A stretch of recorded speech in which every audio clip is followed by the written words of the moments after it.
Good morning दोस्तों, मैं संतोष SP selection centre में आपका स्वागत है। और आप लोगों की पढ़ाई अच्छी चल रही होगी।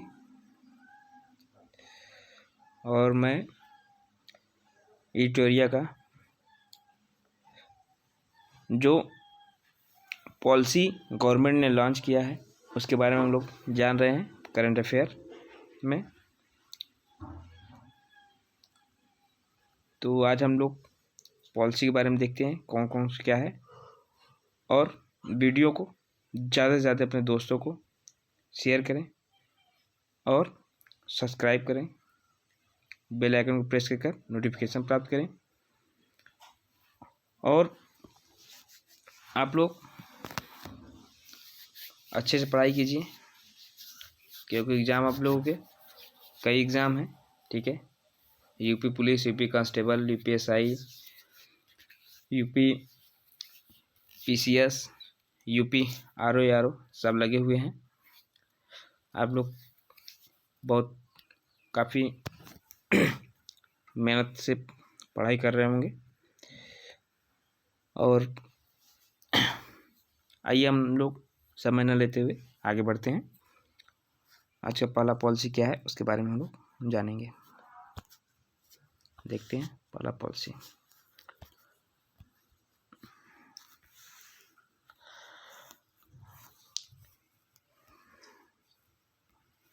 पहला पॉलिसी है जैव विविधता संशोधन अधिनियम। क्या है? जैव विविधता संशोधन अधिनियम। ठीक है, क्या है जैव विविधता अधिनियम? यह अधिनियम भारत को जैविक विविधताओं के संयुक्त राष्ट्र सम्मेलन 1992 में उद्देश्यों को पूरा करने में मदद करने के लिए लागू किया गया था। यह अधिनियम 1992 के उद्देश्यों को पूरा करने के लिए किया गया था। ठीक है, जैव विविधता का कन्वेंशन एक अंतर्राष्ट्रीय स्तर पर कानूनी रूप से बाध्यकारी और बहुपक्षीय संधि है। जैव विविधता जो है कन्वेंशन सेंटर, यह क्या है कि यह अंतर्राष्ट्रीय कानूनी और बहुपक्षीय संधि। बहुपक्षीय मतलब कई देश मिलकर इसमें अपना संधि बनाए हैं, इसमें कैसे जैव विविधता को बनाए रखा जा सकता है। ठीक है, उद्देश्य क्या है इसका, टारगेट क्या है? जैव विविधता का संरक्षण, इसके घटकों का सतत उपयोग करना, आनुवंशिक संसाधनों से उत्पन्न होने वाले लाभों का उचित और अनुचित न्याय संगत बंटवारा करना। ठीक है, आइए अगली पॉलिसी देखते हैं। अगली पॉलिसी क्या है? Bharat 6G alliance. Bharat 6G alliance क्या है इसके बारे में जानेंगे। यह दूर संचार विभाग द्वारा लॉन्च किया जाता है। दूर संचार क्या होता है? जो हमारा दूरदर्शन होता है उसके द्वारा। ठीक है, दूर संचार विभाग है उसके द्वारा लॉन्च किया जाता है। भारत का लॉन्च किया गया है जो भारत का 6G अलायंस है। ठीक है, इसका उद्देश्य क्या है? 2030 तक भारत के लिए सभी शक्तिशाली व बल के रूप में कार्य करने के लिए 6G तकनीक को तैयार करना। इसमें देख ही रहे होंगे आप 6G। जी मतलब होता है जनरेशन, जी मतलब क्या होता है? जनरेशन होता है, मतलब छठवां जनरेशन। ठीक है, 2030 तक 6 जनरेशन में हम लोग तैयारी कर रहे हैं। ठीक है, अब आगे देखते हैं क्या होता है। यह एक उपयोगी मंच है। कैसा मंच है? यह एक सहयोगी मंच है जिसके सार्वजनिक और निजी कंपनियों को शिक्षाविद, अनुसंधान संस्थान और मानक विकास संगठन शामिल है। कौन कौन से शामिल है? निजी कंपनियां, सार्वजनिक, शिक्षा, अनुसंधान, जितने भी कार्य नेट द्वारा मतलब डिजिटलीकरण हो ही रहा है, आप लोग देख ही रहे हैं। तब जो भी काम होंगे सब डिजिटलीकरण द्वारा किए जाएंगे।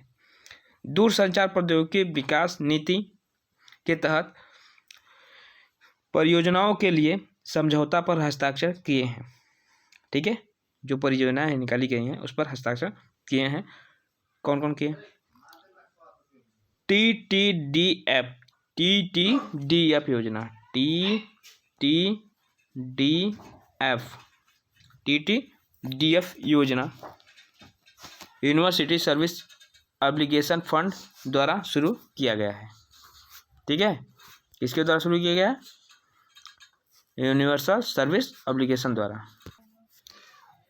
DCIS डिजिटल कम्युनिकेशन इनोवेशन के तहत स्टार्टअप और MSMES जो कि बता दे रहे हैं हम लोग नक्शे क्या है। DCIS ठीक है, और इसके तहत क्या है स्टार्टअप और MSMES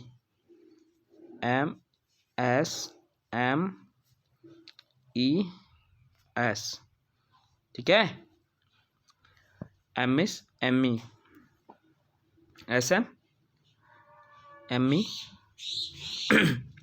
ठीक है को स्क्वाल फंड आवंटित किए गए थे। स्क्वाल फंड क्या होता है, जैसे इसके द्वारा पैसा क्या किया जाता है, डिपॉजिट किया जाता है। ठीक है, आइए आगे देखते हैं उसके बारे में क्या क्या दिया गया है। 6G क्या है, 6G के बारे में हम लोग क्या क्या जानेंगे। यह देखिए फ्रीक्वेंसी होता है 6 गीगाहर्ट्ज और 95 गीगाहर्ट्ज से 3 टेराहर्ट्ज। गीगाहर्ट्ज क्या होता है, गीगाहर्ट्ज को हम लोग बोलते हैं जीबी, क्या बोलते हैं जीबी। ठीक है, जबकि टेबा मतलब उससे बोलते हैं टीबी, टेगाहर्ट्ज को क्या बोलते हैं टीबी। ठीक है, सोचिए कि पहले जो 6 GB पर सेकंड देता था, अब वो 95 से बढ़कर पहले 6 से 95 GB तक देता था, लेकिन अब दे रहा है जो 6G आएगा वो 3 TB पर सेकेंड, सॉरी 3 टेराहर्ट्ज है ये बारे में है, लेकिन स्पीड जो है 1 GB पर सेकेंड है। 1 GB पर सेकेंड 1000 है 1000 GB पर सेकेंड। ठीक है, पर सेकेंड जो 6G आ रहा है वो कितना देगा, 1 सेकेंड में कितना देगा 1000 GB। सोचिए कितनी स्पीड होगी। अभी तो 10 GB 15 GB 95 GB तक देता है, लेकिन अब आएगा 1000 GB तक। जो 6G आएगा वो सीधे 1000 GB तक देगा। आइए विलंबता क्या है, 1 मिली सेकेंड में, अगर 1 मिली सेकेंड में इसके अंदर जो स्पेस रहेगा मतलब 1.1 0.001 सेकेंड का गैप रहेगा इसमें। ठीक है, 0.001 सेकेंड। ठीक है, इतना सेकेंड का गैप रहेगा। आइए अगला जानते हैं क्या योजना है। तो देखते हैं अगला क्या है। वन्य जीव संरक्षण संशोधन अधिनियम 2022 में क्या लाया गया था। वन्य जीव संरक्षण अधिनियम 1972 को 2022 में संशोधित कर दिया गया। 1972 का जो था वन्य जीव संरक्षण, उसमें 2022 में संशोधित कर दिया गया। क्या कर दिया गया, यह अधिनियम अप्रैल 2023 को लागू कर दिया जाएगा। 2022 में संशोधन किया गया, लेकिन इसे लागू जो किया गया 2023 अप्रैल में किया गया। ठीक है, अप्रैल 2023 में। अब संशोधन कब कर दिया गया, 2022 में। ठीक है, आइए देखते हैं वन्य जीव संरक्षण। वन्य जीव और वनस्पतियों की लुप्त प्राय प्रजातियों के अंतर्राष्ट्रीय व्यापार पर अभिसमय के प्रावधानों को लागू करने के लिए नया अध्याय भी जोड़ा गया है। ठीक है, भी जोड़ा गया है। आइए आगे देखते हैं। देखिए ज़्यादा इसमें बीबी का क्या मतलब है, इस सब पे ज़्यादा अध्ययन नहीं करेंगे।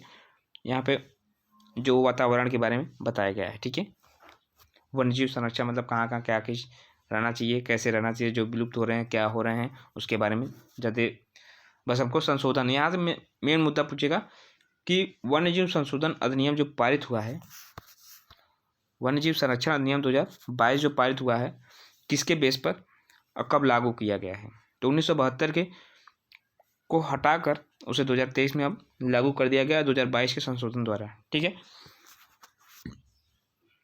क्वेश्चन ऐसे भी पूछ देगा वन्यजीव क्या होते हैं, वेटलैंड क्या होते हैं, तो यहाँ वेटलैंड वाला बात है। ठीक है, वी जो है वेटलैंड बाउंड्रीज है।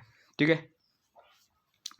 अब देखते हैं कि सामान्य उल्लंघन के लिए जुर्माना की अधिकतम राशि 25,000 रुपये से बढ़ाकर 1 लाख कर दिया गया है।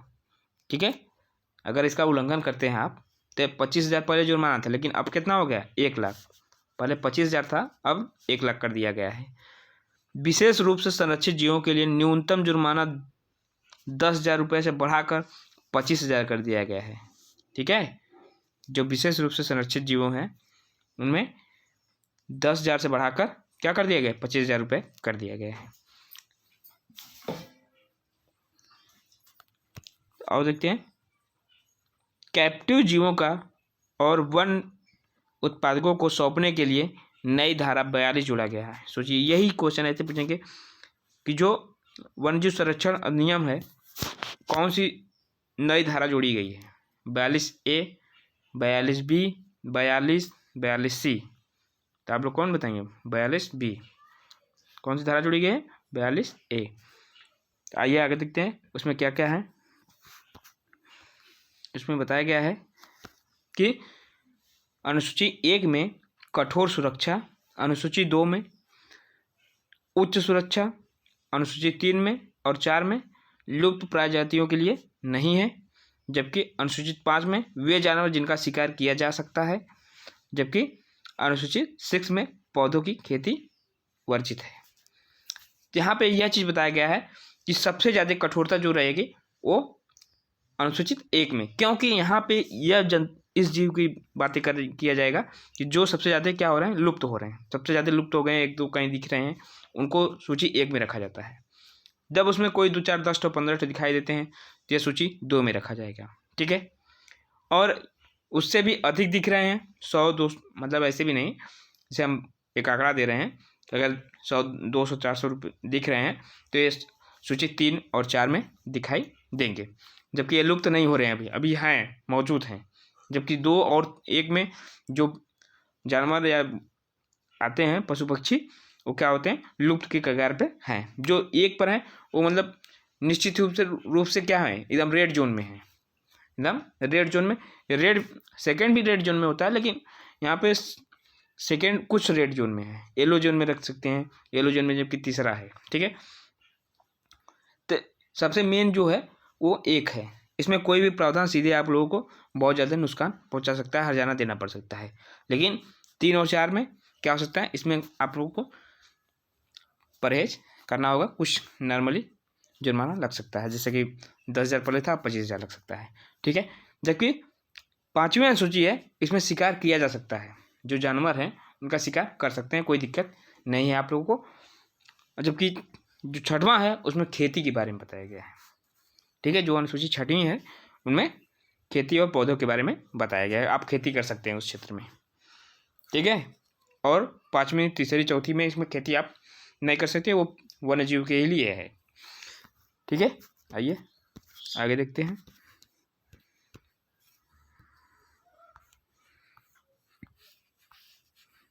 अगला क्या है?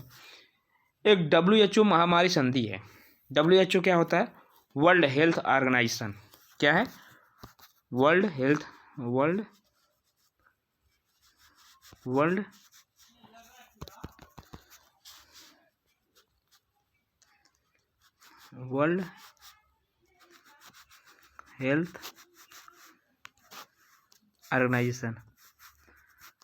ऑर्गेनाइजेशन। ठीक है, ऑर्गेनाइजेशन। इसमें महामारियों से निपटने के लिए 1 फरवरी 2023 को महामारी संधि का 0 ड्राफ्ट प्रकाशित किया गया है। 0 ड्राफ्ट क्या होता है? 0 ड्राफ्ट वो होता है जिसे हम समाप्त कर दें, शून्य कर दें। क्या कर दें? शून्य कर दें। ठीक है, इसे हम क्या कर दें? शून्य कर दें। यह 0 ड्राफ्ट होता है। ठीक है,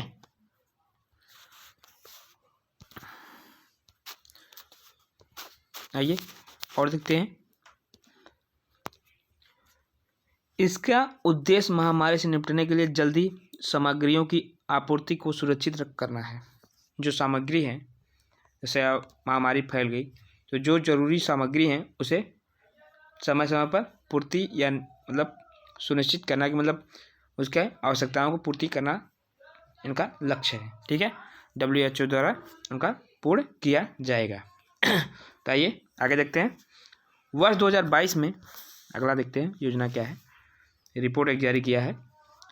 वर्ष 2022 में कार्बन डाइऑक्साइड उत्सर्जन रिपोर्ट में यह जारी किया गया है कि सबसे ज़्यादा उत्सर्जन कहाँ हो रहा है। ठीक है, मतलब कार्बन डाइऑक्साइड सबसे ज़्यादा किस क्षेत्र में, कहाँ पर कितना उत्सर्जन कर रहा है। जबकि अंतर्राष्ट्रीय ऊर्जा एजेंसी ने वर्ष 2022 में CO2 उत्सर्जन का रिपोर्ट जारी किया है। कौन जारी करता है, पहले ये बताइए। जारी करता है हमारा, कौन जारी करता है? जारी करेगा हमारा कौन? अंतर्राष्ट्रीय ऊर्जा एजेंसी। अंतर्राष्ट्रीय ऊर्जा एजेंसी, ठीक है, अंतर्राष्ट्रीय ऊर्जा एजेंसी 2022 में ये पारित किया था, जो कार्बन डाइऑक्साइड का रिपोर्ट जारी करता है। और देखते हैं CO2 मतलब कार्बन डाइऑक्साइड उत्सर्जन में 0.9% से 36.8 गीगाटन से अधिक नई ऊंचाइयों पर पहुंच गया है। यह 9% या 36.8 गीगाटन, गीगाटन मतलब टन में बात कर रहा है। ठीक है, 1 लाख टन से अधिक ऊर्जा क्या करता है, निकालता है। ठीक है, उत्सर्जन करता है। यह रिपोर्ट 2022 में ग्रीन हाउस गैस उत्सर्जन की पूरी तरह तस्वीर प्रस्तुत करती है। यह रिपोर्ट 2022 में ग्रीन हाउस गैस उत्सर्जन की पूरी तरह तस्वीर प्रस्तुत करती है। सोचिए, जो ग्रीन हाउस है सबसे ज़्यादा उत्पादन करने की लक्ष्य को प्राप्त करने के लिए कर रहा है। ठीक है, स्वच्छ ऊर्जा प्रौद्योगिकी अतिरिक्त 550 मिलियन टन कार्बन डाइऑक्साइड रोकने को मदद करेगी। ठीक है, कितना? स्वच्छ ऊर्जा प्रौद्योगिकी, जो स्वच्छ ऊर्जा प्रौद्योगिकी है वो 550 मिलियन टन को कार्बन डाइऑक्साइड को रोकने की कोशिश कर रही है। ठीक है, कि सबसे ज़्यादा कार्बन डाइऑक्साइड को रोक लिया जाए। कौन है? स्वच्छ ऊर्जा प्रौद्योगिकी। क्वेश्चन पूछ देगा कि कार्बन डाइऑक्साइड उत्सर्जन को रोकने के लिए कौन सी प्रौद्योगिकी सामने आई है? ऊर्जा संरक्षण, ऊर्जा प्रौद्योगिकी की अंतर्राष्ट्रीय ऊर्जा एजेंसी कि आ जाएगा इलेक्ट्रॉनिक और सूचना प्रौद्योगिकी। ठीक है, ये सब क्या है कि सभी। तो इसमें आप लोग बताएं क्या? स्वच्छ ऊर्जा प्रौद्योगिकी। ठीक है, आइए अगला देखते हैं। अगला क्या है, इसमें देखेंगे आप, रिपोर्ट एक जारी की गई थी, उसमें दिखाया गया था कि भारत की जो ऊर्जा उत्सर्जन की सबसे ज़्यादा क्षेत्र है, जो है जिला स्टेट हैं, सबसे ज़्यादा दिल्ली, फिर महाराष्ट्र, फिर यूपी। ठीक है, सबसे ज़्यादा कहाँ पर उत्सर्जन हो रहा है कार्बन डाइऑक्साइड का? दिल्ली में, महाराष्ट्र और यूपी में। आइए आगे देखते हैं।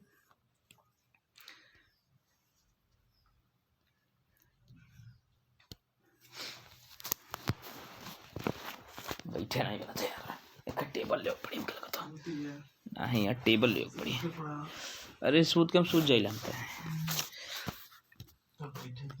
एक ऑनलाइन गेमिंग ड्राफ्ट नियम लाया गया था, ऑनलाइन गेमिंग के, जो इलेक्ट्रॉनिक सूचना प्रौद्योगिकी मंत्रालय द्वारा लाया गया है। किसके द्वारा? इलेक्ट्रॉनिक और सूचना प्रौद्योगिकी मंत्रालय द्वारा लाया गया था, जो ऑनलाइन गेमिंग की IT नियम 2021 के तहत लाया गया था। किसके द्वारा? IT नियम 2021 के तहत लाया गया था। इसमें प्रस्ताव क्या किया गया था कि एक त्रिस्तरीय विवाद समाधान तंत्र प्रस्तावित है। सत्यापन के लिए अपने ग्राहक मापदंडों को जानना अनिवार्य है। ऑनलाइन गेमिंग की कंपनियों को सट्टेबाजी में शामिल होने की अनुमति नहीं दी जाएगी। जो सट्टेबाजी हैं उसको ऑनलाइन गेमिंग में जो कंपनी है, ऑनलाइन गेमिंग कंपनियां जो हैं, वो सट्टेबाजी के तौर पर उसे अनुमानित या अनुमति नहीं दी जाएगी। ऑनलाइन गेमिंग को स्व नियामक निकाय के साथ पंजीकृत करना होगा। ठीक है, स्व नियामक मतलब वो कौन कौन से कार्य करते हैं उसके बारे में जानकारी पूरा देना पड़ेगा। और अगला है नोट में क्या लिखना है, ऑनलाइन गेमिंग में प्रवेश स्तर पर भुगतान की जाने वाली राशि पर 28% जीएसटी है। कितना परसेंट जीएसटी है? 28% जीएसटी है। ठीक है, आप लोग समझ रहे हैं ना, कितनी परसेंट है? 28% जीएसटी। क्वेश्चन पूछ देगा कि देखिए ये इकोनॉमिक्स से क्वेश्चन पूछेगा कि गेमिंग पर कितने परसेंट की जीएसटी लागू की गई है, तो कितने परसेंट की? 28% की। ठीक है, अभी हमारे मध्य प्रदेश, जो मध्य प्रदेश है वहाँ की सरकार ने गेमिंग को बढ़ावा दिया है, जबकि हमारा आंध्र प्रदेश क्या किया है कि ऑनलाइन गेमिंग को क्या कर दिया है? बंद कर दिया है अपनी तरफ से। ठीक है, आइए आगे देखते हैं। आगे क्या है? राष्ट्रीय दल दर्जा। राष्ट्रीय दल ऊर्जा दर्जा क्या है? राष्ट्रीय दल वो दर्जा है जिसमें कि कोई भी निर्वाचन व्यक्ति किसी दल को, जैसे दल बदल कानून हो गया, उसी प्रकार से कोई सी राष्ट्रीय का दल, मतलब एक राष्ट्र दल है, जैसे बीजेपी है, कांग्रेस है, सपा है, बहुजन है, ये सब पार्टियां हैं, दल हैं। ठीक है, तो उसके बारे में बात कर रहा है, कैसे अव्वल होती हैं, दर्जा कैसे है। ठीक है, निर्वाचन आयोग कैसे है? निर्वाचन आयोग ने राजनीतिक दलों के प्रदर्शन की समीक्षा के आधार पर निम्नलिखित राजनीतिक दलों को राष्ट्रीय दल का दर्जा के योग्य पाया है। कौन कौन से राष्ट्रीय दल योग्य हैं उसको बताया। कुल टोटल कितने हैं? क्वेश्चन ये भी पूछता है कि भारतीय राष्ट्रीय दल में कितने पार्टी हैं, तो आप लोग जान जाइए टोटल 6 पार्टियां हैं। कितनी पार्टियां हैं? अब टोटल 6 पार्टियां हैं। ठीक है, इसको याद रखिएगा, क्वेश्चन पूछता है कि भारत में कुल कितनी राष्ट्रीय दल हैं, तो कुल कितने हैं? 6 राष्ट्रीय दल हैं। कौन कौन से? भारतीय जनता पार्टी, भारतीय राष्ट्रीय कांग्रेस, भारतीय कम्युनिस्ट पार्टी, मार्क्सवाद वो मार्क्सवाद नहीं है कि जो क्या करे, हमेशा कट्टरपंथा और हमेशा लड़ाई झगड़े को बढ़ावा दे। ठीक है, Bahujan Samajwadi party, national people party, Aam Aadmi party. ठीक है, ये हमारी 6 पार्टियां हैं। जो 6 पार्टियां हैं वो राष्ट्रीय दल में घोषित की गई कि इनकी योग्य हैं, मतलब दर्जा लेने के योग्य है, कि मतलब ये राजनीतिक दल बनाकर रह सकती हैं। अब इसमें नोट में दिया है कि राष्ट्रीय दलों के रूप में मान्यता के लिए क्या दशाएं होनी चाहिए, क्या क्या आवश्यकताएं होनी चाहिए, उसके बारे में हम लोग जानेंगे। अगर राष्ट्रीय दल में बने रहने के लिए क्या क्या आपको करना चाहिए। ठीक है, मान्यता क्या क्या है, आइए देखते हैं क्या क्या जरूरत है। यदि कोई दल कम से कम 4 राज्यों में राज्य स्तरीय दल के रूप में मान्यता प्राप्त हो, क्या हो?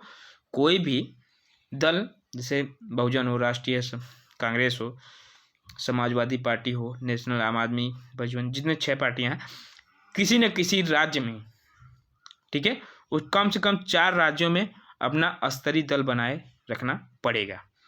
अगर कोई 4 राज्य में जीतती है तो पार्टी बन सकती है। ठीक है, और क्या है?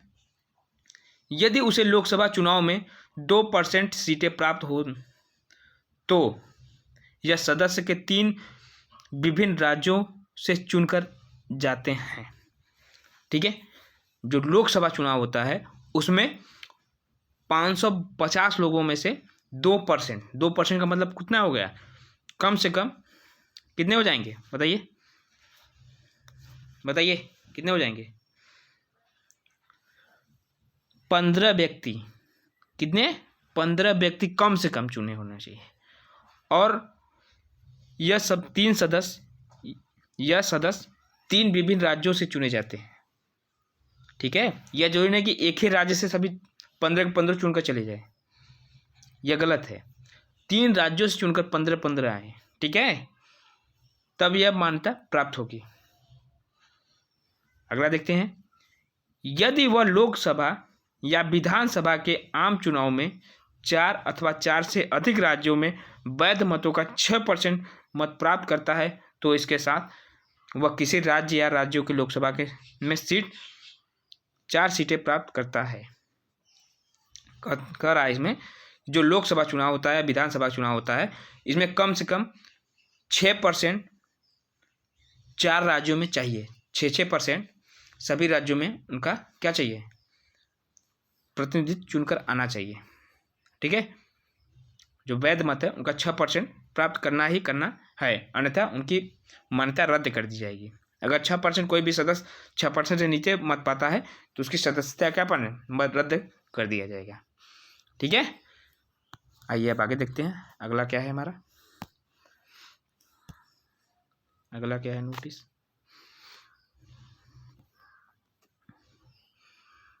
एक मिनट रुकिए। अगला क्या है, अगला योजना देख रहे हैं। अगला योजना है जैव विविधता संशोधन अधिनियम।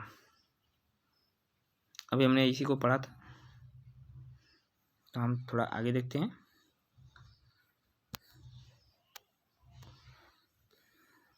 अगला क्या है,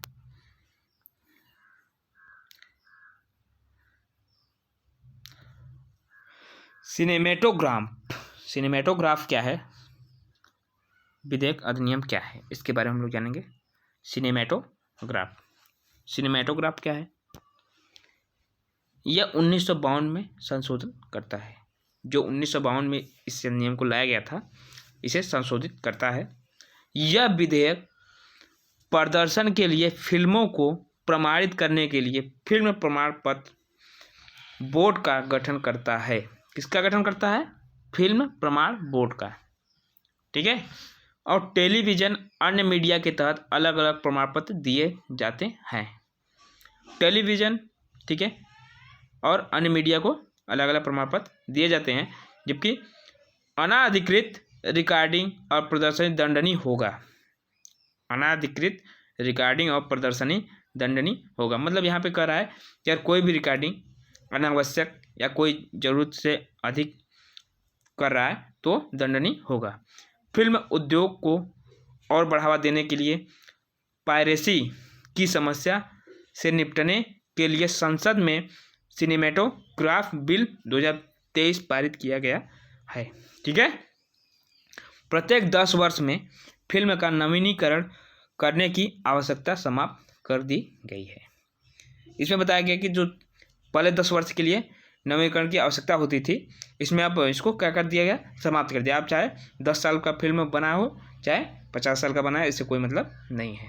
ठीक है, अब अगला देखते हैं।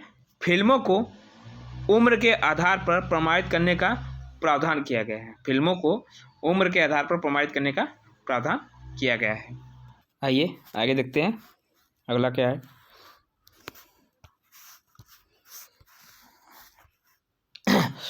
अगला है भारत में मिलेट्स मोटा अनाज। मिलेट्स मतलब अनाज के बारे में बता रहा है, मिल्स। ठीक है, माइल्स या मिल्स बोलते हैं। यह 2018 के बाजरा वर्ष पर आधारित है।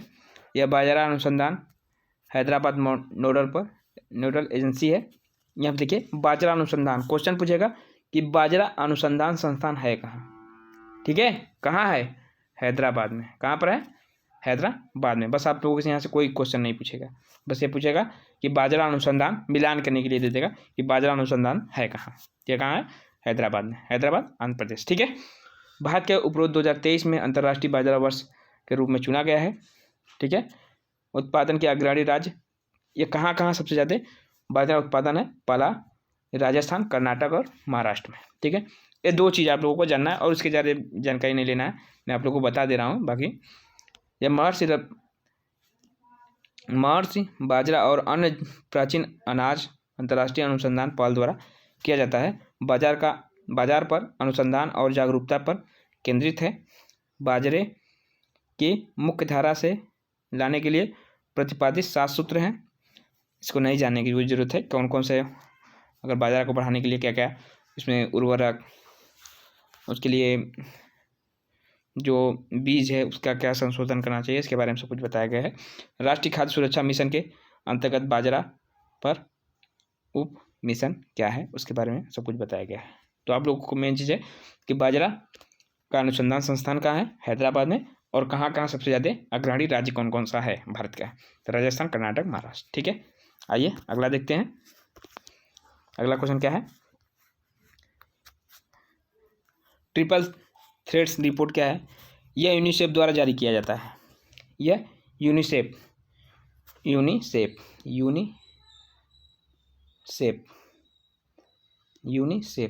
ठीक है, यूनिसेफ द्वारा जारी किया जाता है। यह दुनिया के सबसे अधिक प्रभावशाली देशों के में जल सुरक्षा को बढ़ावा देने के लिए कार्य करता है। ठीक है, यूनिसेफ की ट्रिपल थ्रेड रिपोर्ट में जल सुरक्षा से संबंधित 3 खतरों पर चर्चा की गई है। अपर्याप्त जल, स्वच्छता और असुरक्षित वास। ठीक है, ये 3 बातों पर, किस पर, अपर्याप्त जल, स्वच्छता और असुरक्षित वास मतलब स्थान को। ठीक है, विश्व स्तर पर 600 मिलियन बच्चे सुरक्षित पेयजल और स्वच्छता पर तक पहुंच या बिल्कुल भी पहुंच न होने की स्वास्थ्य संबंधी समस्याओं का सामना कर रहे हैं। कितने लोग, 600 मिलियन बच्चे। ठीक है, असुरक्षित वास के कारण प्रत्येक वर्ष 3 वर्ष से कम आयु के बच्चे 4 लाख से अधिक बच्चों की मौत हो रही है। कितने लोगों की मौत हो रही है, 4 लाख बच्चों की मौत हो रही है। ठीक है, आइए अगला देखते हैं, इसमें कोई खास बात नहीं है। अंतर्राष्ट्रीय जल विवाद क्या है, यह देखिए, ये हमारे यूपी आरओ के लिए मोस्ट इम्पॉर्टेंट, यूपीएसआई के लिए हो सकता है, और जो हमारे आरपीएफ एसआई के लिए व्यक्ति दे रहे हैं, आरपीएफ एसआई लोको पायलट में, ये सब क्या इसमें क्वेश्चन आ सकते हैं करंट में। और यूपी पीसीएस का मेन फैक्ट है यूपी पीसीएस का। ठीक है, यूपी पीसीएस और आरओ के लिए मेन चीज़ है कि अंतर्राष्ट्रीय जब रिलेशनशिप में आता है क्वेश्चन, तो अंतर्राष्ट्रीय ऐसे बना सकता है कि अंतर्राष्ट्रीय जल विवाद अधिनियम 1956 में आया था, या कृष्णा जल विवाद कहाँ पर है, तो यह पूछ लेगा किस किस राज्य में है। ठीक है, आंध्र प्रदेश, कर्नाटक, महाराष्ट्र और तेलंगाना, चारों राज्य के बीच में क्या है, यह विवाद चल रहा है। गोदावरी विवाद कहाँ पर है, या आंध्र प्रदेश, कर्नाटक, महाराष्ट्र, मध्य प्रदेश और उड़ीसा के बीच में गोदावरी जल विवाद चल रहा है। ठीक है, जबकि कावेरी जल विवाद केरल, कर्नाटक, तमिलनाडु, पांडिचेरी के बीच है।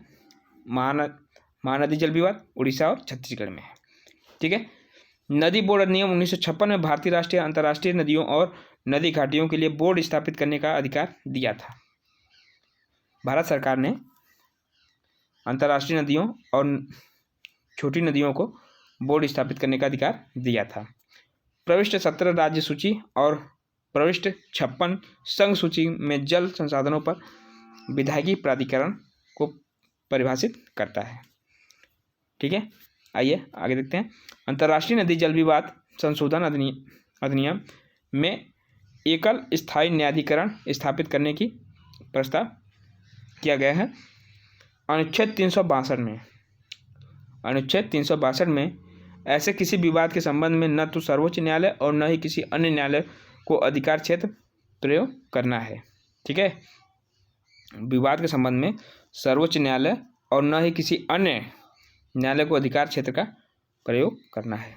जब भी कोई ऐसी बात विवाद होती है, जल विवाद होता है, तो सर्वोच्च न्यायालय में जाइए या उच्च न्यायालय में जाइए, वो अपने ही पक्ष में नहीं लेगा, जिसके पक्ष में सभी राज्यों के बारे में सोचते हुए निर्णय देगा। ठीक है, आइए आगे देखते हैं, अगला क्या है।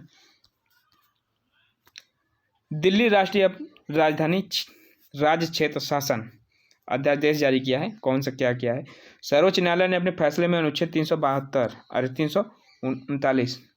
339 ए में हवाला दिया है कि सार्वजनिक व्यवस्था, पुलिस और भूमि को छोड़कर राष्ट्रीय राजधानी क्षेत्र दिल्ली प्रशासनिक सेवाओं पर दिल्ली सरकार का विधायी और कार्यकारी नियंत्रण होगी। ठीक है, सार्वजनिक व्यवस्था और पुलिस भूमि को छोड़कर बाकी सभी प्रशासनिक कार्य किसमें है, दिल्ली सरकार में निहित हैं। राष्ट्रीय क्षेत्र शासन संशोधन अधिनियम 2023 के माध्यम से उपरोक्त फैसले का समाप्त कर दिया गया है। यह पहले था कि जो दिल्ली का सार्वजनिक व्यवस्था, पुलिस, भूमि सुधार जो था, इसको क्या छोड़ के बाकी सभी राज्य प्रशासनिक कार्य कौन थे, सरकारी थे। लेकिन अब जो भी है वो पूरी तरह से सरकारी सार्वजनिक व्यवस्था, पुलिस, भूमि सभी को लेकर यह हमारे किसका होगा, सरकार की विधायिका और कार्य नियंत्रण में देखा जाएगा। ठीक है, आइए आगे देखते हैं। संसद के राष्ट्रीय राजधानी राज्य क्षेत्र विधेयक 2023 पारित किया गया था। इसके द्वारा राष्ट्रीय राजधानी सिविल सेवा प्राधिकरण का गठन किया गया है। ठीक है, आइए आगे देखते हैं। यह अनुच्छेद 339 ए को 69वां संविधान संशोधन 1991 द्वारा शामिल किया गया था। किसके द्वारा, यह पूछेगा कि जो दिल्ली राष्ट्रीय राजधानी क्षेत्र शासन प्रणाली है किस अनुच्छेद द्वारा है, वह 239 ए में है और किस संशोधन द्वारा किया गया था, 69वें संविधान संशोधन 1971 में किया गया था। ठीक है, आइए आगे देखते हैं। फेम 2 क्या है, फेम 2 है, फेम का फुल फॉर्म क्या है, faster adoption of manufacturing of electric vehicles. ठीक है, यह नेशनल इलेक्ट्रिक मोबिलिटी मिशन है। ठीक है, यह एक हिस्सा है जो उद्देश्य के सब्सिडी द्वारा प्राप्त इलेक्ट्रिक वाहनों को प्रोत्साहित करता है। फेम इंडिया योजना को 2 चरणों में किया गया है। फर्स्ट चरण में क्या है, 2015 से 2019 तक किया गया था और फेज 2 क्या है, 2019 से 2022 तक किया गया है। अब इसे बढ़ाकर 2024 तक कर दिया गया है, मार्च 2024 तक बढ़ा दिया गया है। उद्देश्य क्या है, 2030 तक 30% से अधिक इलेक्ट्रिक वाहनों का कार्बन उत्सर्जन कम करने का, प्रदूषण और इलेक्ट्रिक चार्जिंग बुनियादी ढांचा स्थापित करना। इसमें बताया गया कि 2030 तक 30% से अधिक क्या हो जाएंगे, इलेक्ट्रिक व्हीकल्स हो जाएंगे और जो कार्बन डाइऑक्साइड उत्सर्जित हो रहा है ज़्यादा से ज़्यादा उसको कम किया जाए। इसमें 10 लाख 2 व्हीकल्स हैं, 2 व्हीलर हैं, जबकि 5 लाख 3 व्हीलर्स हैं और 55,000 4 व्हीलर्स हैं और 7,000 बसों को समर्थन देने की योजना की गई है। आइए आगे देखते हैं, अगला क्या है, अगला योजना क्या है, अगला मिशन है राष्ट्रीय क्वांटम मिशन। क्वांटम मतलब भाग। ठीक है, केंद्रीय मंत्रिमंडल ने 6,003.65 करोड़ रुपए की कुल लागत के साथ वर्ष 2023-24 में से 2030-31 तक के लिए मिशन की मंजूरी दी है। इसकी नोडल एजेंसी विज्ञान प्रौद्योगिकी विभाग है। मिशन का उद्देश्य क्या है, क्वांटम प्रौद्योगिकी का विकास करना और सटीक संपूर्ण समय के लिए परमाणु प्रणालियों और परमाणु घड़ियों में उच्च संवेदनशीलता और मैग्नेटोमीटर विकसित करना। दवा डिजाइन, अंतरिक्ष बैंकिंग, सुरक्षा, स्वास्थ्य और वित्त, ऊर्जा आदि के बारे में बताया गया है। इसमें ज़्यादा कुछ खास नहीं है। आगे देखते हैं, पंचायत विकास सूचकांक। एक पंचायत विकास सूचकांक ये हमारे 73वें संविधान संशोधन 1993 में यह लाया गया था। इसमें क्या क्या है, इसे पंचायती राज मंत्रालय द्वारा जारी किया जाता है। पंचायती राज मंत्रालय द्वारा यह जो सूचकांक है, विकास सूचकांक, पंचायती विकास सूचकांक किसके द्वारा, पंचायती राज मंत्रालय द्वारा प्रस्तुत किया जाता है। यह एक समग्र सूचकांक है। क्या है, यह एक समग्र सूचकांक है जो सतत विकास लक्ष्यों के स्थानीयकरण को प्राप्त करने में पंचायतों के प्रदर्शन को मापता है। ठीक है, क्या करता है, पंचायतों के प्रदर्शन को मापता है। ठीक है, एसडीजी सस्टेनेबल डेवलपमेंट गोल्स। ठीक है, स्थानीयकरण संबंधित गरीब मुक्त उन्नत आजीविका, स्वस्थ गांव, बाल सुलभ गांव, जल पर्याप्त गांव, स्वच्छ और हरित गांव, आत्मनिर्भर बुनियादी ढांचा, सामाजिक रूप से न्याय संगत एवं सुरक्षित गांव और महिला अनुकूल गांव शामिल है। ठीक है, क्या है, संगत और सुरक्षित गांव और सुशासन और महिला का अनुकूल गांव शामिल किया गया है एसडीजी के अंतर्गत। ठीक है, जो सूचकांक जारी किया जाता है उसमें गरीब, महिला, जल पर्याप्त है कि नहीं है, गांव स्वच्छ है कि नहीं है, वहाँ की स्वास्थ्य पर क्या लाभ है, बाल सुलभ है कि नहीं है, सामाजिक सुरक्षा है कि नहीं है, सामाजिक न्याय है कि नहीं है, आत्मनिर्भर है कि नहीं, यहाँ पे सब उसको देखते हुए एक सूचकांक जारी किया जाता है। ठीक है, स्कोर क्या है, अगर ए ग्रुप में आप रहना चाहते हैं, अगर वहाँ सब कुछ सुविधा है, तो आप 75% से 95% तक आपको होना चाहिए। ठीक है, तो आप ए में रहेंगे। अगर बी में रहें तो आप 65 से 75 तक आप बी ग्रुप में रहेंगे। अगर 40 से 60 तक हैं तो आप सी ग्रुप में हैं। अगर 40 से कम है तो आप डी ग्रुप में हैं। ठीक है, ये हमारा सूचकांक जारी करता है। आगे देखते हैं, lithium ion battery. Lithium ion battery आप लोग काफ़ी चर्चा में देख रहे होंगे। लिथियम आयन बैटरी की आप काफ़ी चर्चा में देख रहे होंगे कि क्या क्या इसमें जो बैटरियाँ आ रही हैं उसमें लिथियम की काफ़ी मात्रा में बढ़ोतरी की जा रही है, क्योंकि ऊर्जा का सबसे ज़्यादा संरक्षण करता है। देखिए, जम्मू कश्मीर में रियासी जिले 5.9 मिलियन टन लिथियम भंडार खोज की गई है। देखिए, यहाँ पे सबसे मेन चीज़ है कि एक लिथियम का भंडार पाया गया है। कहाँ पाया गया है? जम्मू कश्मीर में। ठीक है, क्वेश्चन पूछ देगा लिथियम का भंडार कहाँ पर पाया गया है, तो जम्मू कश्मीर, उत्तराखंड, लद्दाख, हिमाचल प्रदेश, तो आप लोग बताएं कहाँ? जम्मू कश्मीर में। पहला क्वेश्चन हो गया ऐसा। जबकि विधिक अनुप्रयोगों से इसकी उपयोगिताओं के कारण इसे सफ़ेद सोना कहते हैं। क्या कहते हैं?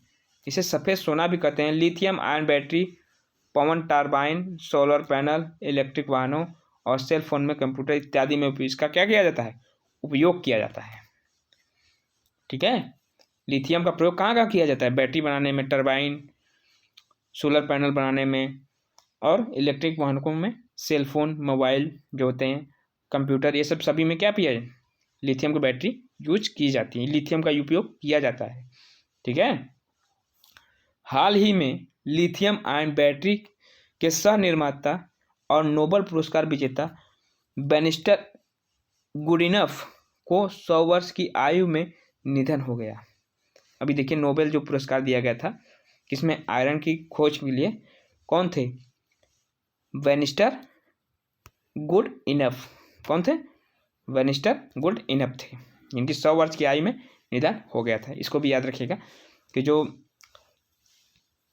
अभी पूछ देगा बैनिस्टर गुडिनफ कौन थे, कि यह हमारे नोबेल प्राप्त करने वाले, आयरन की खोज करने वाले वैज्ञानिक थे। ठीक है, सामान्य कैथोड सामग्रियों के लिए लिथियम कोबाल्ट ऑक्साइड,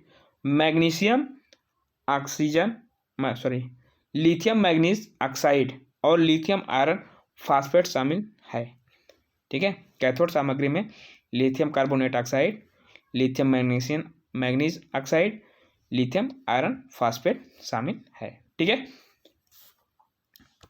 तो आइए अगला देखते हैं क्या है। एक राष्ट्र एक चुनाव। देखिए, एक राष्ट्र एक चुनाव। ठीक है, one nation one election, one nation one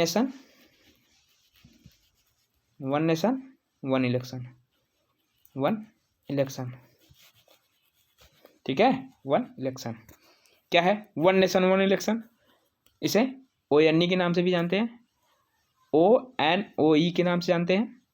यह व्यवस्था की जांच करने के लिए पूर्व राष्ट्रपति श्री राम नाथ कोविंद की अध्यक्षता में कानून मंत्रालय द्वारा एक उच्च स्तरीय 8 सदस्यीय समितियों का गठन किया गया था।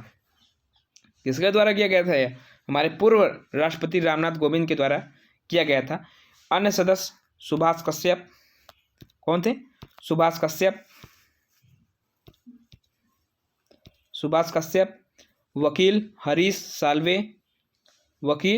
साल्वे, अमित शाह, गुलाम नबी आज़ाद, NK सिंह, संजय कोठारी, अधीर रंजन चौधरी। इन्हें शामिल करने का विरोध किया था। जो अन्य सदस्य थे, इन्होंने क्या किया था? इसे शामिल करने से विरोध किया था।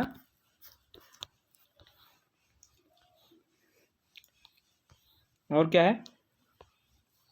और देखिए, इनका कार्यान्वयन क्या क्या आवश्यकताएं परिवर्तन की जा सकती हैं। ये देखिए, मेन पॉइंट यही है। आर्टिकल 83 याद रखिएगा। आर्टिकल 83 में क्या है? संसद के सदस्यों की अवधि, जो संसद के सदस्य हैं उनकी अवधि और कार्यकाल कितना है, इसके बारे में बताया गया है जो, ठीक है, ये याद रखिएगा। अनुच्छेद 85 में राष्ट्रपति द्वारा लोकसभा का विघटन किया जाता है। किसके द्वारा? आर्टिकल 85 द्वारा लोकसभा का विघटन किया जा सकता है, जबकि 83 में 83 में क्या है? सांसदों की अवधि, संसद के सदनों की अवधि। सदस्यों का कार्यकाल नहीं पूछ रहा है, सदन का कार्यकाल पूछ रहा है, ठीक है, सदन का कार्यकाल। मैंने आप लोगों को बताया है कि सदन का कार्यकाल कितना होता है, ठीक है, लोकसभा संसद का कार्यकाल कितना होता है, जबकि राष्ट्रपति द्वारा विघटन किया जाता है किस आर्टिकल में? 85 में। अनुच्छेद 72 जो है राज्य विधानमंडल की अवधि क्या है? राज्य विधानमंडल की अवधि, जबकि 83 में किसका? संसद के सदनों की अवधि बताया गया है, जबकि 172 में किसकी अवधि बताई गई है? राज्य विधानमंडल की अवधि बताई गई है, ठीक है। और अनुच्छेद 256 में संवैधानिक आपातकाल के बारे में बताया गया है, ठीक है, संवैधानिक आपातकाल के बारे में किस आर्टिकल में? 256 में बताया गया है। लोक प्रतिनिधित्व अधिनियम 1951 में के अधिनियम के कई प्रावधान विधि आयोग ने 170वीं और 255वीं रिपोर्ट में वन नेशन वन इलेक्शन के पक्ष में थी, ठीक है। बस हम इतना जानेंगे और आगे देखते हैं क्या है। राष्ट्रीय विदेश नीति क्या है? राष्ट्रीय विदेश नीति क्या है? राष्ट्रीय विदेश नीति है वाणिज्य और उद्योग मंत्रालय ने 1 अप्रैल 2023 को राष्ट्रीय विदेश नीति 2023 लॉन्च किया है।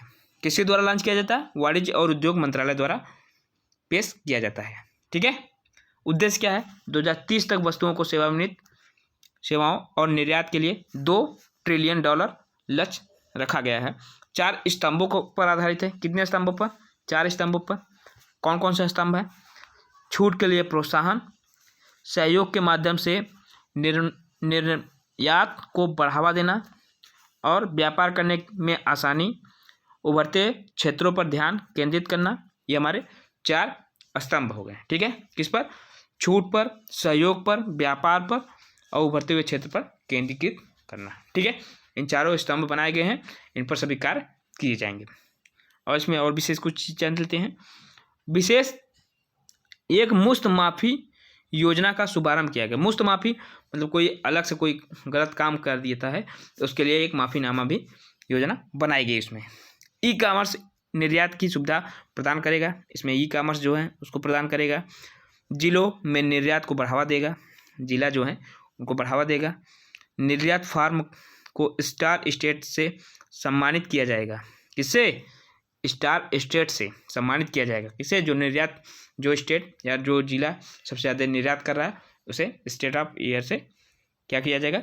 सम्मानित किया जाएगा। निर्यात उत्कृष्टता में 4 नए शहर फरीदाबाद, मिर्ज़ापुर, मुरादाबाद और वाराणसी बनाए गए हैं, ठीक है। कौन कौन से? 4 शहर, फरीदाबाद, मिर्ज़ापुर, मुरादाबाद और वाराणसी, ठीक है। आइए आगे देखते हैं। आगे क्या है? आगे है न्यूनतम समर्थन मूल्य, MSP। क्या है? MSP क्या है? सबसे अधिक 1966 से 67 के केंद्र सरकार द्वारा पेश किया जाता है, ठीक है। किसके द्वारा? केंद्र सरकार द्वारा पेश किया जाता है।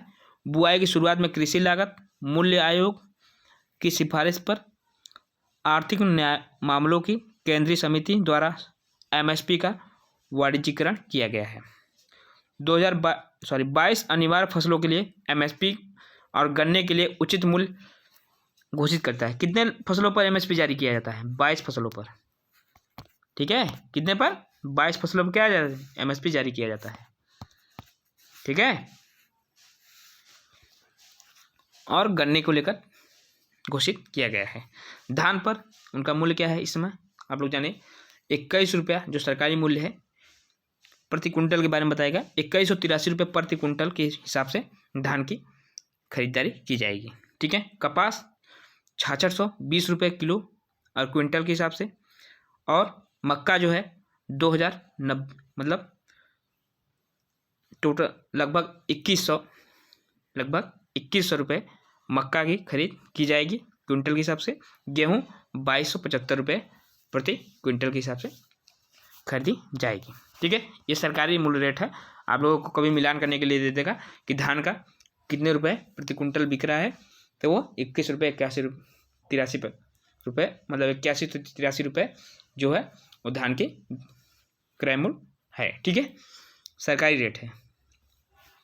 एमएसपी से जुड़े कुछ बातें क्या हैं। A2 में है किसानों द्वारा रसायन उर्वरकों और बीज के किराए पर श्रम खरीदारों के लिए किया गया व्यय। ठीक है, जबकि A2 प्लस FL जो है वो A2 मतलब जिसमें रसायन बीज उर्वरक खरीदार फसल हैं सब, उसको प्लस परिवार श्रम के रूप में निहित लागत के साथ दोनों को जोड़कर बताया गया है। जबकि C3 में जो बताया गया है इसमें A2 मतलब उर्वरक बीज किसान श्रमिक और परिवार श्रम के पूरे निहित को जोड़कर साथ साथ पूंजीपति संपत्तियों के किसानों और भुगतान किया गया शामिल किया गया है। ठीक है, ये हमारा था न्यूनतम समर्थन मूल्य। आइए आगे देखते हैं क्या है। आगे क्या है, हाथी परियोजना एक है। एक हाथी परियोजना कब लॉन्च किया गया था, यह 1992 में लॉन्च किया गया था। अभी एक हाथी उत्सव किया गया था राष्ट्रपति द्रौपदी मुर्मू द्वारा। कहाँ पर किया गया था, कि हमारे कहाँ पर, उड़ीसा में किया गया था। ठीक है, आइए देखते हैं 1995 में जो 33 हाथी रिजर्वों को और 150 हाथी गलियारे हैं। हाथी जनगणना 2017 में कुल हाथियों की संख्या क्या है, 29,964। कितनी है, 29,964 हाथियां हैं। जो कर्नाटक सबसे प्रथम स्थान पर कौन है, 6,049 हाथी कर्नाटक में है। कर्नाटक वन विभाग द्वारा हाथी गणना 2023 के अनुसार कर्नाटक में हाथियों की संख्या 6395 हो गई है। कितने हो गए, 6395, जबकि 6,000 2017 में थी। 6,049 कितने थी 2017 में, अब 2023 में 63,095 हो गई हैं। बांदीपुर राष्ट्रीय उद्यान कहाँ है, ये भी इसको भी जानिए। बांदीपुर कहाँ है, कर्नाटक में, कर्नाटक। ठीक है, कहाँ है, कर्नाटक में है। हाथी भारत का प्राकृतिक विरासत पशु है। हाथी जो है भारत की प्राकृतिक पशु विरासत है।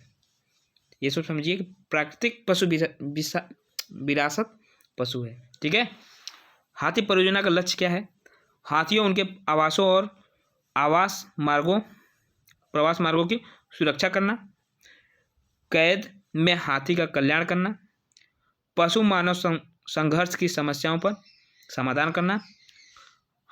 भारतीय हाथी का वैज्ञानिक नाम क्या है, एलिफस मैक्सिमस।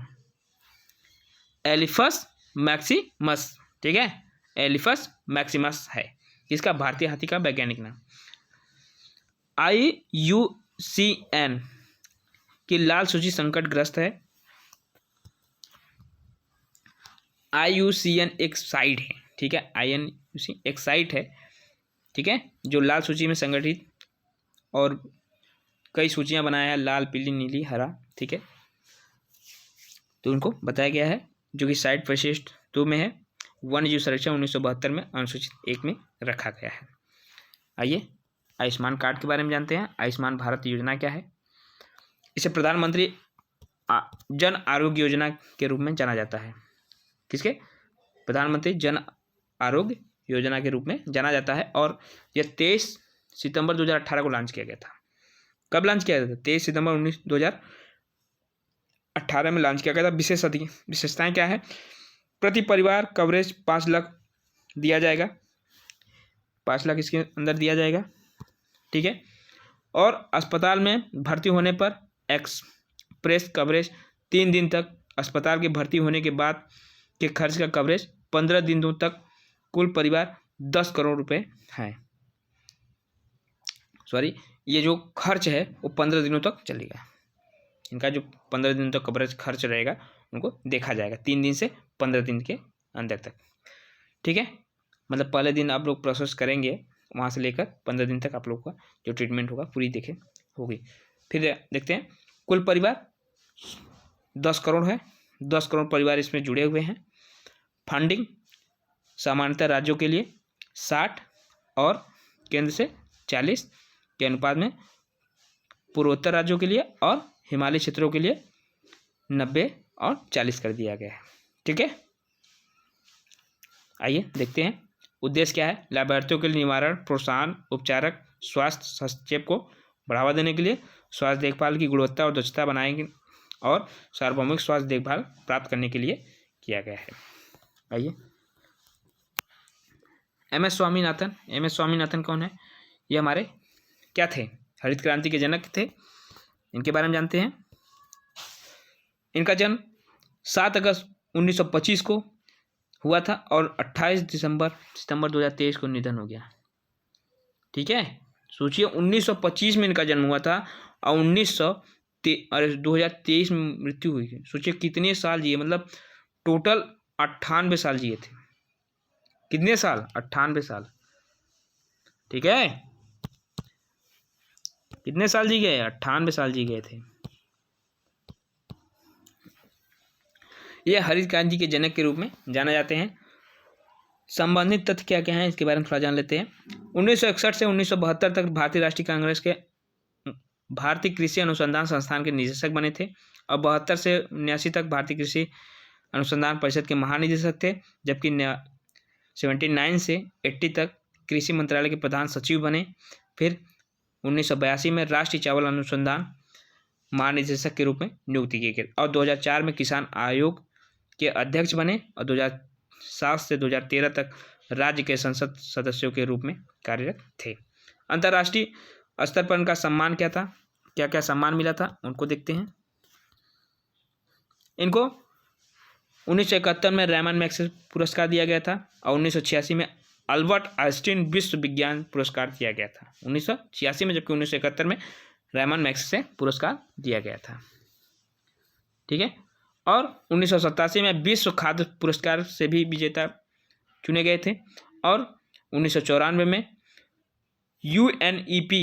यूएनईपी ससाकावा पर्यावरण पुरस्कार भी दिया गया था। 1999 में यूनेस्को महात्मा गांधी स्वर्ण पदक और 2000 में Franklin D Roosevelt for freedom medal दिया गया था। राष्ट्रीय स्तर पर सम्मान क्या क्या मिला था इनको? एस भटनागर पुरस्कार भी दिया गया था 1961 में और पद्म श्री 1967 में। 1972 में क्या दिया गया था? पद्म भूषण। 1989 में पद्म विभूषण और 1999 में शांति निस्त्रीकरण और विकास के लिए इंदिरा गांधी पुरस्कार दिया गया था। ये सब पुरस्कार इनको दिया गया था राष्ट्रीय स्तर पर और नेशनल स्तर पर इनको यह पुरस्कार दिया गया था। तो ये हमारे इसको याद रखिएगा, करंट में पूछ सकता है कि इनका जन्म कब हुआ था, इनकी मृत्यु कब हुई, ठीक है। इनकी मृत्यु कब हुई? 28 सितंबर 2023 को हो गई थी। और ये इनको क्या क्या पुरस्कार मिला था ये जरूर रखना कि कौन कौन से पुरस्कार कितने पद पे थे, इनको जरूर याद रखिएगा, ठीक है। आइए अब देखते हैं भारत का नया संसद भवन क्या है। भारत का नया संसद भवन जो बना है उसके बारे में हम लोग जानकारी देते हैं। प्रधानमंत्री नरेंद्र मोदी ने 28 मई 2023 को नवनिर्मित संसद भवन का उद्घाटन किया है। कितने को? 28 मई 2023 को नवनिर्मित भारत संसद का निर्माण उद्घाटन किया है और 10 दिसंबर 2020 को नए संसद भवन की आधारशिला प्रधानमंत्री मोदी ने रखी थी। कौन रखा था? नरेंद्र मोदी ने 10 दिसंबर 2020 को नए संसद की आधारशिला रखी थी। नए संसद भवन में उद्घाटन के अवसर पर 75 रुपये का सिक्का जारी किया गया है। क्या जारी किया गया है? 75 रुपये का एक सिक्का जारी किया गया है, ठीक है, नए संसद भवन के उद्घाटन के अवसर पर। समझ गए? क्वेश्चन ऐसे पूछेगा कि 75 रुपये का जो सिक्का जारी किया गया किसके अवसर पर चालू किया गया है? तो यह नए संसद भवन के उद्घाटन के अवसर पर चालू किया गया है। भारत की सेंट्रल विस्टा पुनर्विकास परियोजना के हिस्से के रूप में नई दिल्ली में नए संसद भवन का निर्माण किया गया है। किसका? नई दिल्ली में नए संसद का निर्माण किया गया है। आर्किटेक्ट बिमल पटेल, जो उनके बनाने वाले हैं वो कौन थे? बिमल पटेल डिजाइन दिए हैं। ठीक है। नए संसद भवन का निर्माण टाटा प्रोडक्ट लिमिटेड द्वारा किया गया है, जबकि इनका जो पैसा इन्वेस्ट किया किसने? टाटा प्रोडक्ट ने। टाटा प्रोजेक्ट लिमिटेड ने पैसा इन्वेस्ट किया है, जबकि इनको जो डिजाइन दिया है किसने दिया है? बिमल पटेल ने दिया है। ठीक है, ये याद रखिएगा, किसने डिजाइन किया है? बिमल पटेल ने। और इसके कौन बनवा रहा है? यह टाटा प्रोजेक्ट। आधारशिला किसने रखी है? प्रधानमंत्री मोदी ने। कब रखी थी? 10 दिसंबर को। और कब इसका उद्घाटन हुआ? 28 कब हुआ? 28 मई 2023 को। ठीक है। नए संसद के भवन की विशेषताएं क्या क्या है उसके बारे में हम लोग जानने। इसका विशेषताएं क्या है? यह एक त्रिकोणी है। यह एक त्रिकोणी है, ऐसे मॉडल में है। ठीक है, त्रिकोणी है। नए संसद भवन में 6 द्वार, गज द्वार, 6 द्वार है। कौन? कितने द्वार हैं? 6 द्वार हैं। कौन कौन है? उनका नाम भी लिखा गया है। गज द्वार, अश्व द्वार, शार्दुल द्वार, हमसा द्वार, गरुड़ द्वार, मकर द्वार। ठीक है, कितने हैं? 6 द्वार। कौन कौन से? गज, अश्व, शार्दुल, हस्सा, हमसा, गरुड़ और मकर द्वार। ठीक है, टोटल 6 द्वार हैं। सभी के नाम दिए गए हैं। संसद भवन में राजस्थान से लाए गए ग्रेनाइट और बलुआ पत्थर से बने हैं। जो क्वेश्चन ऐसे भी पूछता है कि संसद भवन किस पत्थर से बनाया गया है या कहाँ से? जो ग्रेनाइट पत्थर और बलुआ पत्थर लाया गया, कहाँ से लाया गया? तो लाया गया कहाँ से? राजस्थान से। ठीक है, किस पत्थर से बना है? ग्रेनाइट और बलुआ पत्थर से बना है। ठीक है। संसद भवन की छत राष्ट्रीय प्रतीक का निर्माण किया गया है। जो संसद भवन की छत है उस पर राष्ट्रीय प्रतीक, ठीक है, राष्ट्रीय प्रतीक का निर्माण किया गया है। राष्ट्रीय प्रतीक कांस्य से बना है। जो राष्ट्रीय प्रतीक है वो किसका बना है? कांस्य का बना होता है, कांस्य का बना है। और इसका कुल वजन 9500 किलोग्राम है। कितना है? 9500 किलोग्राम, मतलब 1 कुंटल, 10 कुंटल के बराबर। ठीक है, कितने? 10 कुंटल के बराबर है। तथा इसकी ऊंचाई कितनी है? 6 मीटर है। इसकी जो ऊंचाई है वो 6 मीटर है। ठीक है। नए संसद भवन में लोकसभा की कक्ष में 888 सदस्य एक साथ बैठ सकते हैं। कितने सदस्य? 888 सदस्य। राज्यसभा में 388 प्रतिनिधित्व बैठेंगे। अब कुल मिलाकर 1272 सीटें बैठ सकती हैं। लोकसभा में 888 और राज्यसभा में 384 सदस्य बैठ सकते हैं, और टोटल मिलाकर 1272 सीटें हैं। किसमें? नए संसद भवन में। पहले लोकसभा में कितने हैं? 888। कितने हैं? 888। राज्यसभा में 384। कितने हैं? 384। टोटल मिलाकर कितने हो गए? टोटल 1272 सीटें बनी हैं। ठीक है, इतना याद रखिएगा। प्रधानमंत्री नरेंद्र मोदी के संसद के नंदी के साथ पवित्र सेंगोल की स्थापना की गई है। नरेंद्र मोदी ने संसद में नंदी के साथ पवित्र सेंगोल की स्थापना की है। जो नंदी महाराज हैं उनकी पवित्र सेंगोल के साथ स्थापना की गई। सेंगोल को हिंदी में राजदंड कहा गया जाता है। ठीक है, किसको? सेंगोल को क्या कहा जाता है? राजदंड कहा जाता है। इसके इस्तेमाल चोल राजवंशों द्वारा किया जाता था। इसका जो इस्तेमाल था इसके चोल वंशों द्वारा किया जाता था। संगोल सत्ता हस्तांतरण की पहचान रहता है और तमिल संस्कृति का शान है। यह तमिल संस्कृति की शान है। कहाँ से लिया गया है? तमिल से लिया गया है। ठीक है, आइए आगे देखते हैं। अगला है, यह राजदंड 5 फीट लंबा और इसके शीर्ष पर नंदी बैल है। राजदंड जो है 5 फीट लंबा है, 5 फीट लंबा है, और इसके शीर्ष पर कौन है? नंदी बैल है, जो न्याय का प्रतीक है। क्या है? नंदी जो है क्या है? किसके हैं? न्याय के प्रतीक हैं। लोकसभा का आंतरिक हिस्सा राष्ट्रीय पक्षी मोर पर आधारित है। किस पर आधारित है? मोर पर। राष्ट्रीय पक्षी मोर पर आधारित है। और वहीं लोकसभा, जो लोकसभा है, वहीं राज्यसभा आंतरिक हिस्सा फूल, राष्ट्रीय फूल कमल पर आधारित है। ठीक है, किस पर आधारित है? फूल पर। जो लोकसभा है वो किस पर? पंछी, राष्ट्रीय पक्षी मोर पर, और जो राज्यसभा है, लोकसभा मोर पर, और लोकसभा मोर पर, राज्यसभा कमल पर। ठीक है, विराजमान पर आधारित बनाया गया है। और जो हमारा संसद है, जो संसद परिषद है, राष्ट्रीय प्रतीक किस पर है? बरगद पर है। जो संसद है, लिख दे रहा हूँ, संसद जो है, संसद परिषद जो है, परिषद किस पर है? राष्ट्रीय प्रतीक बरगद पर। राष्ट्रीय वृक्ष नेशनल ट्री जो है बरगद पर, या बनियान ट्री, बरगद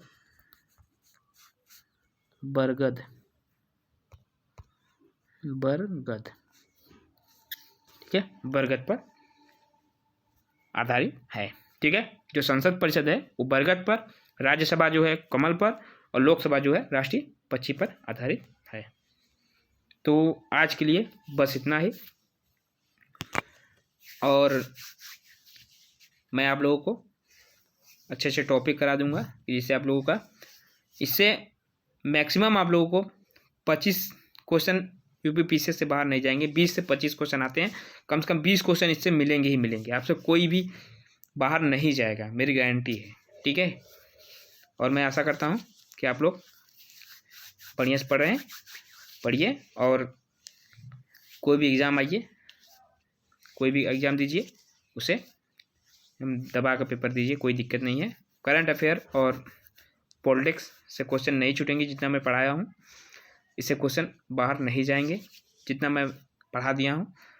ठीक है, और आगे मैं अच्छे से अच्छे कंटेंट देता रहूँगा। तो आज के लिए बस इतना है, और वीडियो जो है अपने दोस्तों को ज़्यादा से ज़्यादा शेयर कीजिए, और कमेंट कीजिए, सब्सक्राइब कीजिए, और बेल आइकन को प्रेस कर नोटिफिकेशन प्राप्त करते रहिए, जिससे आप लोगों को पता चलेगा कि हमारी क्लास कब।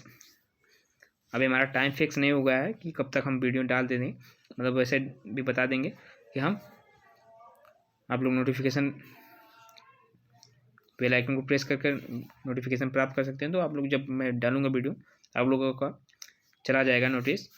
फिर अभी मैं कुछ समय बाद आप लोगों को वो लाइव आऊँगा। ठीक है, अभी समय लगेगा 1 महीने 15 दिन, तो फिर उसके बाद मैं आप लोगों को टाइमिंग बता दूंगा कब लाइव आऊँगा। ठीक है, तो आज के लिए बस इतना ही, धन्यवाद।